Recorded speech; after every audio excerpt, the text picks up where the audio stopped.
Olá, meu nome é Alexandre Zamboni e a partir deste momento você está acompanhando o programa Saber Direito Responde. Eu estou aqui com Daniel, Ariane e Deusimar, que são alunos de Direito e que vão aqui fazer perguntas de algumas dúvidas que surgiram para eles durante a minha explanação deste mini curso de aplicação da lei penal. Antes de passar a palavra a vocês, eu gostaria de dizer que é um prazer incomensurável da minha parte sair lá de Olinda de Pernambuco e vir para cá e ter a oportunidade de conversar um pouco com vocês. Tá? É muito gratificante para mim, eu espero que seja engrandecedor para vocês, tal como está sendo para mim, ok? Então, eu gostaria de passar a palavra para Daniel. Eu gostaria de saber qual é a diferença e o que vem a ser a abrogação e a derrogação de lei penal. Quando nós começamos a estudar o direito, notadamente, no primeiro período da faculdade, nós estudamos a Lei de Introdução às Normas do Direito Brasileiro. E essa lei, que antigamente era chamada de Lei de Introdução ao Código Civil, mas depois passou a ser nominada como Lei de Introdução às Normas do Direito Brasileiro, justamente porque ela serve de base para todas as leis no Brasil. Como temos, por exemplo, ela quando disciplina que se a lei nada disser sobre o período de vacatio legis, este período será de 45 dias. Então, esta determinação da Lei de Introdução às Normas do Direito Brasileiro, por exemplo, ela se aplica a todo tipo de lei, seja lei penal, seja lei civil. Uma lei penal que entra em vigor e não fala que entra em vigor na publicação, ou não fala que essa lei entra em vigor daqui a 30 dias da publicação, se nada disser, se ficar silente, ela tem vacatio legis de 45 dias. Então, vejam, a Lei de Introdução às Normas do Direito Brasileiro, ela serve como spec para todas as espécies normativas, notadamente as leis, certo, do direito brasileiro, incluindo o direito penal. E esse conceito de abrogação e derrogação, ele advém também da própria Lei de Introdução às Normas do Direito Brasileiro. Ela fala em revogação, por exemplo, quando ela diz que uma lei em vigor permanece válida até que outra posterior a revogue ou a modifique. Então vejam, este conceito de revogação de uma lei, que a gente tanto falou aqui nessa semana, nessas aulas desse minicurso, a revogação de uma lei penal e tal, ele advém da Lei de Introdução às Normas do Direito Brasileiro. E aí, adentrando na pergunta do Daniel, ele se referiu especificamente, ele não perguntou o que é revogação, ele foi mais específico. Ele perguntou o que é uma derrogação e o que é uma abrogação. Bom, derrogação e abrogação são espécies do gênero revogação. Então vejam, se eu digo que revogação é gênero, dos quais são espécie derrogação e abrogação, obviamente que os dois tratam-se de revogação, de uma espécie de revogação, mas eles têm algo que os diferencia. E o que vem a ser isso? Na abrogação, nós temos uma revogação total de uma lei. Por outro lado, a derrogação vem a ser uma revogação parcial de uma lei, certo? Então, a abrogação é uma revogação total de uma lei. Derrogação é uma revogação parcial de uma lei. Então, vamos para exemplos. Vamos dar um exemplo de abrogação e vamos dar um exemplo de revogação. Até 2005, a conduta de adultério era considerada uma conduta criminosa. Ocorre que, em respeito ao princípio da intervenção mínima, o direito penal parou e pensou, não, eu não quero mais saber de intervir em adultério, não. Está acontecendo muito adultério aí, eu acho que a sociedade está acabando aceitando de alguma forma, isso aí está virando corriqueiro, então eu não quero mais intervir nisso, não. Eu acho que isso aí deixa para o âmbito do direito civil. Eu, direito penal, o forte, o poderoso, não vou mais mexer com adultério, não. Então, o que aconteceu? Veio uma lei posterior que revogou o tipo penal de adultério. E revogou de forma total. Se deu, portanto, uma ab-rogação. Agora, quando a gente fala em derrogação, que é a revogação parcial de uma lei penal, vamos para o exemplo do artigo 229 do Código Penal. Houve um tempo que o artigo 229 do Código Penal incriminava a conduta de quem mantivesse local sujeito à prática de atos libidinosos. Mas espera aí. Quem mantém local sujeito à prática de atos libidinosos? É motel, Alexandre? Era motel. Antigamente, motel era uma conduta típica que se amoldava ao artigo 229 do Código Penal. Ocorre que sobreveio lei posterior que modificou a redação. Em vez de deixar como antigamente, que era local onde acontece, manter local onde acontece atos libidinosos, ela mudou a redação e disse o seguinte: não, agora vai ser quem mantém local que ocorra exploração sexual. Lei delegada pode versar sobre direito penal, mesmo não incriminador? Excelente pergunta, e que remete a um ponto importantíssimo do nosso curso, notadamente na nossa primeira aula, quando eu disse que nulo em crime sine lege, não há crime sem lei. Ou seja, este desdobramento do princípio da legalidade traduz-se no princípio da reserva legal. Então, não há crime sem lei, não há pena sem lei. Então, para versar sobre direito penal, nós temos que ter uma lei que crie um crime, uma lei que combine uma pena. E essa lei, ela tem que obedecer o que se chama, em se tratando de direito penal, ela tem que obedecer o que se chama de legalidade estrita. O que quer dizer isso? Quer dizer que apenas a lei ordinária ou, em certos casos, a complementar, que seja oriunda do processo legislativo previsto na Constituição Federal, apenas essa lei oriunda do Parlamento é a lei que pode versar sobre direito penal incriminador. Mas a pergunta dela foi além. Ela colocou na parte final, mesmo que não incriminador.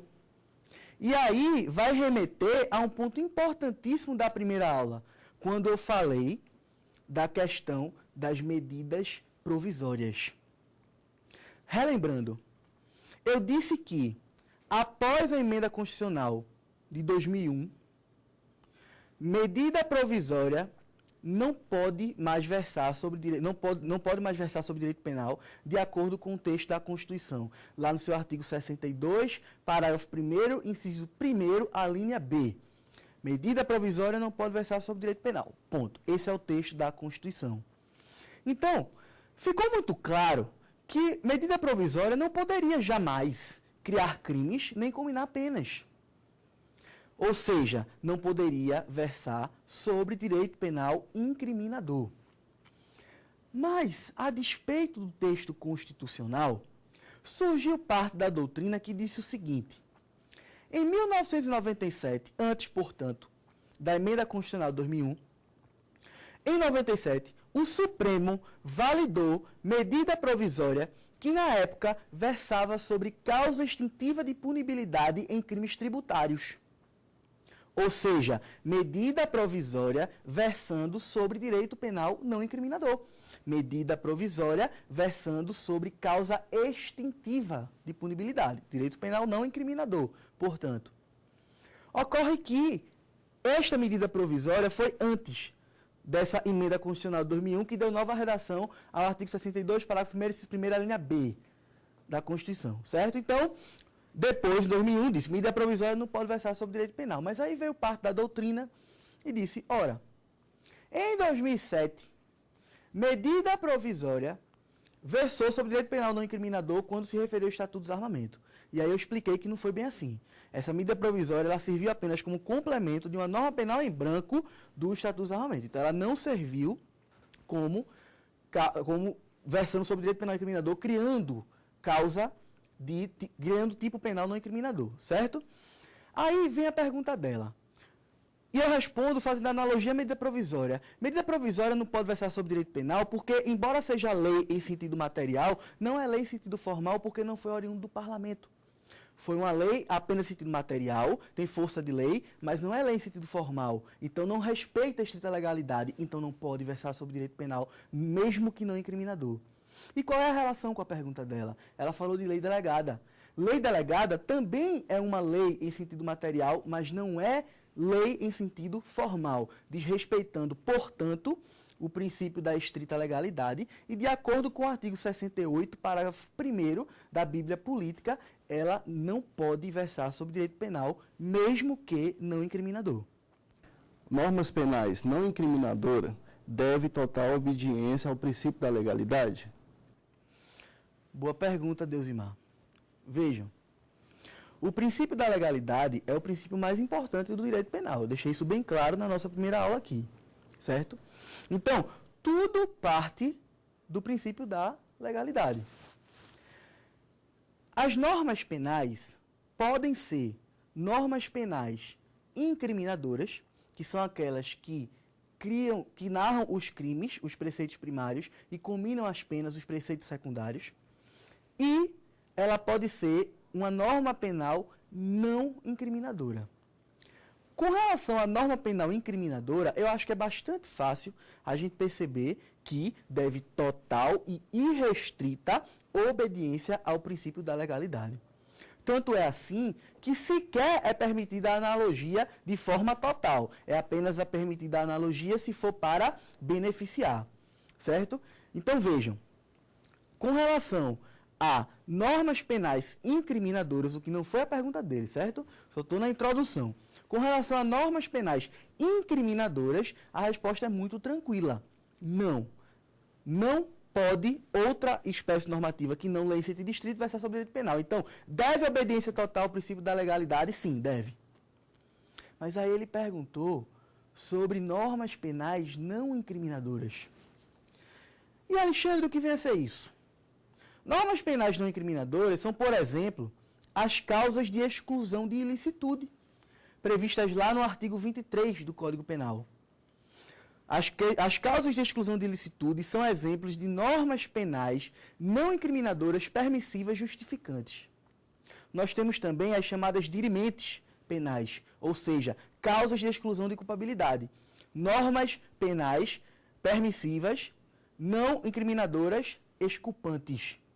Certo? Então, estes são exemplos de normas penais não incriminadoras. E aí ele perguntou se as normas penais não incriminadoras devem total obediência ao princípio da legalidade.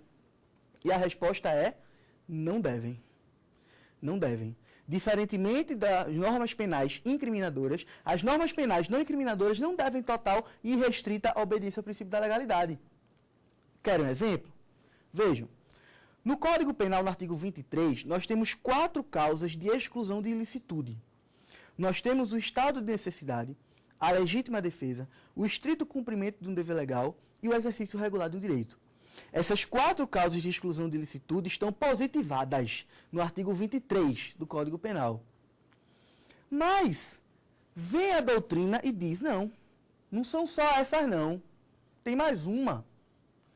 Consentimento do ofendido nos crimes em que o bem jurídico for disponível e o ofendido tenha capacidade para consentir. Exemplo de consentimento do ofendido: 50 tons de cinza. Aquele livro lá que as mulheres adoram e que vai aparecer o filme agora, tal, que o cara é sadomasoquista e a mulher consente que o cara pratique lesões corporais nela. E por que o cara não responde por lesões corporais? Porque ele está agindo sob a causa de exclusão de ilicitude e do consentimento do ofendido. O bem jurídico, integridade física, desde que a lesão corporal seja leve, é disponível e ela tem capacidade para consentir. Então, dá tudo certo ali para eles dois. Agora, aonde, em que lei está previsto o consentimento do ofendido? Em lei nenhuma. É criação doutrinária. Então, neste caso, observem, portanto, que temos norma penal permissiva, não incriminadora, justificante, que não está prevista em lei. Vamos agora dar um intervalo e já voltamos com mais perguntas dos nossos alunos.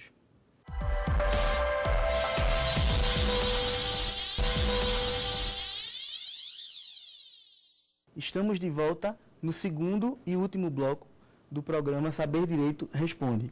Estamos aqui com Daniel, Ariane e Deusimar, que estão aqui com as dúvidas que eles tiveram durante o tempo que assistiram o mini curso aqui proposto. E aí nós respondemos no primeiro bloco uma pergunta de cada um, e agora eles vão formular mais perguntas para que a gente possa tentar responder e ajudar de alguma forma. Pois não, Daniel? Professor, eu gostaria de saber se o artigo 1º do Código Penal, se ele leva em consideração ou se deixa de fora as contravenções e as medidas de segurança. Uma das melhores perguntas que poderiam ser feitas. Porque, de fato, Daniel, o artigo 1º do Código Penal, que foi reproduzido posteriormente ipsilíteris na Constituição Federal, mesma redação, palavra por palavra, vírgula por vírgula, não há crime sem lei anterior que o defina, nem pena sem prévia cominação legal. Esta é a redação do artigo 1º do Código Penal e do artigo 5º, inciso 39 da Constituição Federal.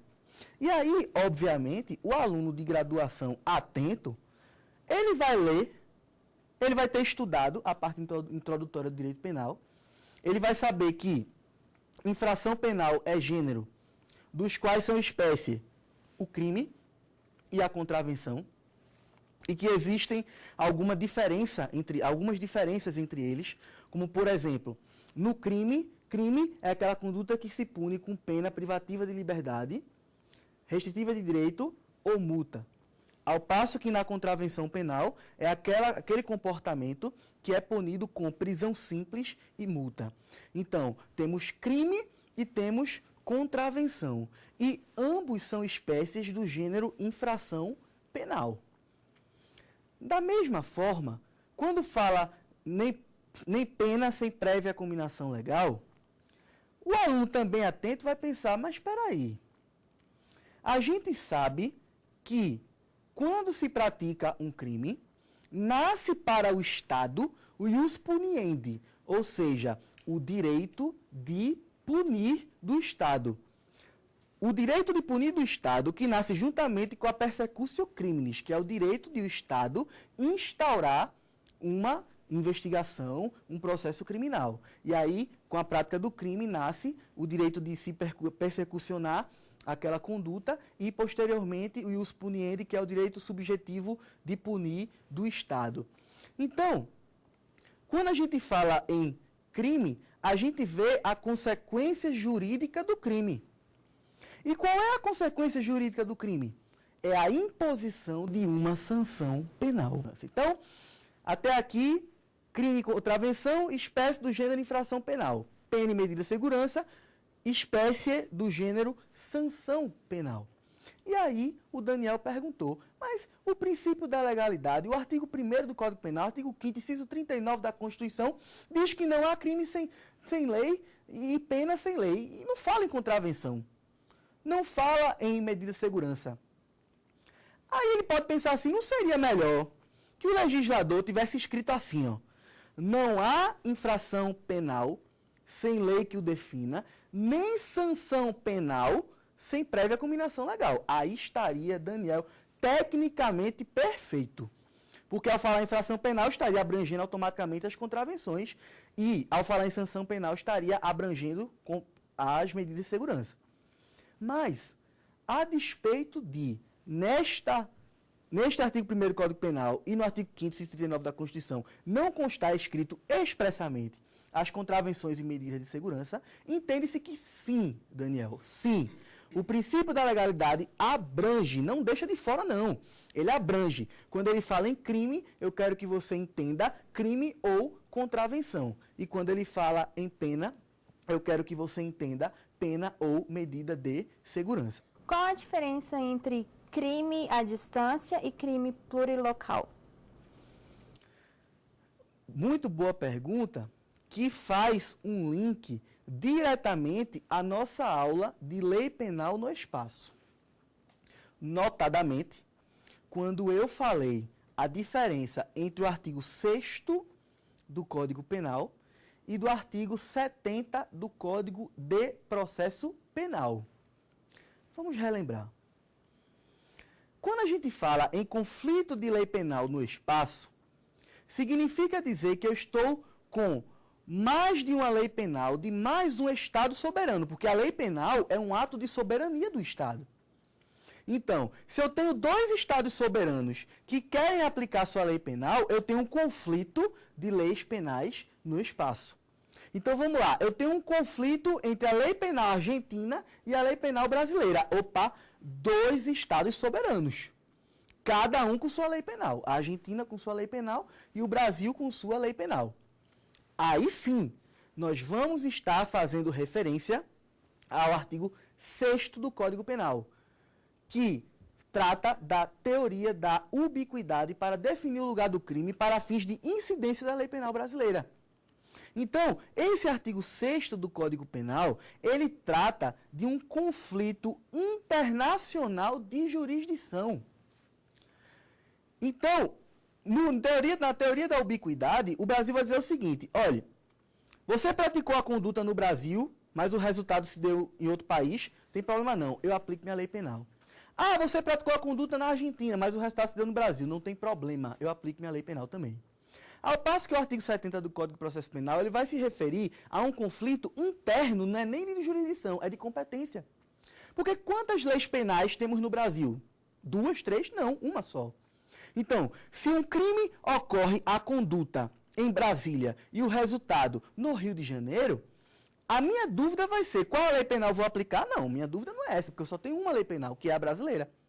Então, a minha dúvida vai ser, qual comarca competente vai ser para julgar esse crime? A da conduta em Brasília ou do resultado no Rio de Janeiro? Então, essa é a hipótese do artigo 70 do Código de Processo Penal. Aí, entrando na pergunta dela, ela perguntou qual a diferença de crime à distância e crime plurilocal. Eu acabei de explicar aqui com outras palavras. Crime à distância será considerado quando a prática da conduta ela percorrer mais de um Estado soberano. Então, a conduta se deu no Brasil, o resultado no Uruguai, crime à distância. O cara aqui do Brasil enviou uma bomba que foi para explodir lá no Uruguai, crime à distância. 2 Estados soberanos aí. Vai depender se quem é a teoria da atividade, resultado, ubiquidade, enfim. Já o crime plurilocal é aquele que envolve mais de uma comarca para saber qual é a competente para julgar. Com relação ao crime de tráfico de droga, a retirada de determinada substância entorpecente gera abolite crimes? O artigo 33 da Lei de Drogas, que trata do crime de tráfico de drogas, ele é uma norma penal em branco, explicada por mim na aula 1 desse curso. E o que vem a ser uma norma penal em branco, via de regra, é uma norma penal incompleta, primariamente remetida, ou seja, no caso do tráfico de drogas específico, é uma norma penal em branca, primariamente remetida heterogênea. Por que a norma penal em branco heterogênea? Porque o complemento normativo a ser dado ao preceito primário, ou seja, o que é droga, para fins penais, vai ser determinado por um ato administrativo, que é uma portaria da Anvisa. Então, qual foi a pergunta dele? Ele disse que, se hoje eu tenho que determinada conduta é considerada ilícita pela portaria da Anvisa e, portanto, é considerada entorpecente. E aí, se eu importo, exporto, remeto, trago comigo essa substância entorpecente, eu vou estar praticando tráfico de drogas. Mas aí ele vem e pergunta o seguinte. Então, vamos imaginar o seguinte, vou só ilustrar o exemplo dele. Então, hoje, tetrahidrocannabidol é uma substância proibida pela portaria da Anvisa. De fato é. De fato é. Então, se hoje eu importo tetrahidrocannabidol, vulgarmente conhecido como maconha, se hoje eu importo maconha, eu pratico o crime de tráfico de drogas. Aí vamos imaginar que eu importei maconha. Bora botar aí 5 kg de maconha. Muita maconha. Aí eu sou investigado, processado, julgado e condenado pelo crime de tráfico de drogas. E aí eu tô lá, fui condenado, sei lá, a 8 anos. 8 não, bora botar aí 12 anos de reclusão pelo crime de tráfico de drogas. Aí vem uma portaria da Anvisa que diz, olha, tetrahidrocannabidol não é mais considerada como substância entorpecente. Então, o que vai acontecer se houver uma portaria da Anvisa posterior que retira o tetrahidrocannabinol do rol de substâncias entorpecentes? Vai acontecer, Deusimar, exatamente a abolício crimes. E aí vai seguir as mesmas regras que estão lá previstas no artigo 2º do Código Penal. Cessam, em virtude da abolício crimes, todos os efeitos penais da sentença condenatória. Permanecem os extrapenais dos artigos 91 e 92 do Código Penal e permanecem os efeitos civis, mas os efeitos penais encerram. Nós chegamos ao fim desse Saber Direito Responde. Eu quero agradecer a oportunidade de estar aqui, quero agradecer a Daniel, a Ariane, a Deusimar, pela paciência de vir aqui e pela vontade de querer sempre aprender mais. Quero agradecer também aos câmeras, aos alunos que não participaram da bancada, ao meu amigo Tiago, que me deu total assistência aqui em Brasília, eu que vim lá dos confins, né, lá de Olinda, Pernambuco. Então, valeu muito a pena para mim estar aqui, foi muito rico, me engrandeceu bastante, espero que para vocês também tenha sido proveitoso, tá? Espero que vocês, de fato, aproveitem o conhecimento que eu possa vir a ter passado e espero muito a oportunidade de nos encontrarmos novamente. Eu agradeço novamente, imensamente a oportunidade e até a próxima. Tem dúvida sobre o assunto? É só mandar um e-mail para a gente, saberdireito@stf.jus.br. Você também pode estudar pela internet, acessando www.tvjustiça.jus.br.